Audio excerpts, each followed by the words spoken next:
If you're trying to analyze influencer performance without knowing how to calculate engagement rate, I am so sorry, but I think you're cooked.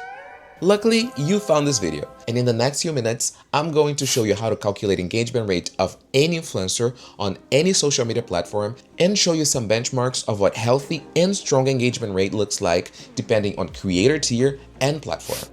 If you are serious about influencer marketing, stick around until the end, because knowing an influencer's engagement rate doesn't tell you much unless you know how to interpret it. But Sam, why do we even calculate ER? Well, good question. And the answer is simple.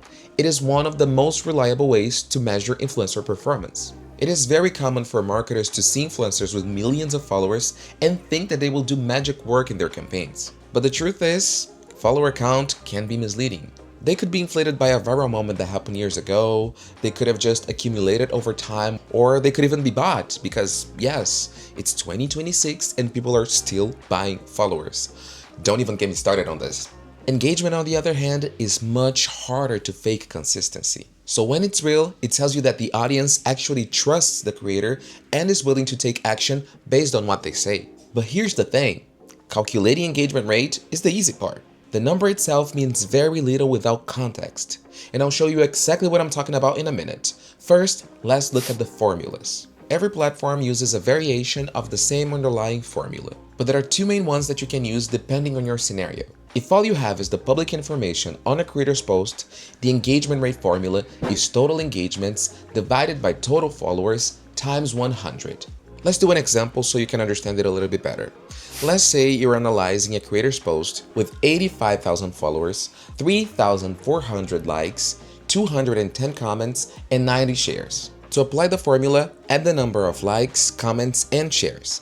That's how you find the total engagements, which in this case is 3.7 thousand. Then divide that number by the number of followers and multiply the result by 100 to find the engagement rate. This formula is used when you're comparing creators against each other, so ideally you should find the average between their 10 or 20 last posts.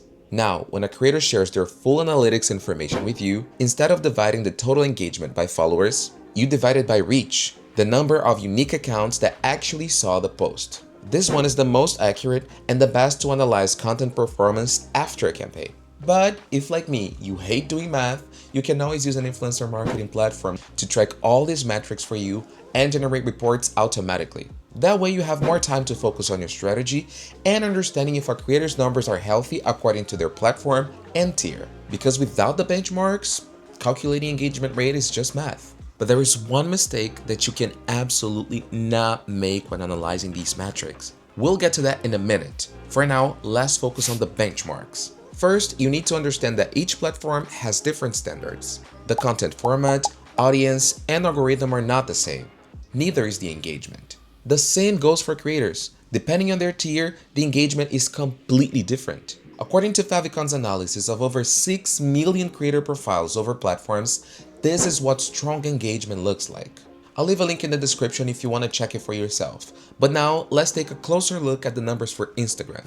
While strong engagement for nano creators, those between 1 and 10,000 followers, starts at 3%, for macro creators between 500 and 1 million followers, only half of that is already considered strong. This happens because smaller creators tend to have a closer relationship with their audience. They reply to comments and DMs, they have more niche communities, and create content that feels more personal, which leads them to have more trust, stronger communities, and therefore, better engagement. Meanwhile, bigger creators usually prioritize reach and awareness. They expose brands to much larger audiences, create trends, generate social proof, but their communities are broader, less intimate, so their engagement rate tends to be lower. Many people don't understand this, and now that you do, here's the mistake you should avoid. Never compare engagement rate across creator tiers. A mega creator with 0.8% ER might be performing exactly as expected, but if a micro-influencer has the same 0.8%, that's a red flag. Only compare creators against each other if they are in the same tier. Otherwise, you risk dismissing influencers that are doing a good job and overestimating the ones that are not. And that's why I say calculating engagement rate is only half the story. Anyone can put numbers on a formula, but understanding what these numbers actually mean is what differentiates good influencer marketers from all the rest.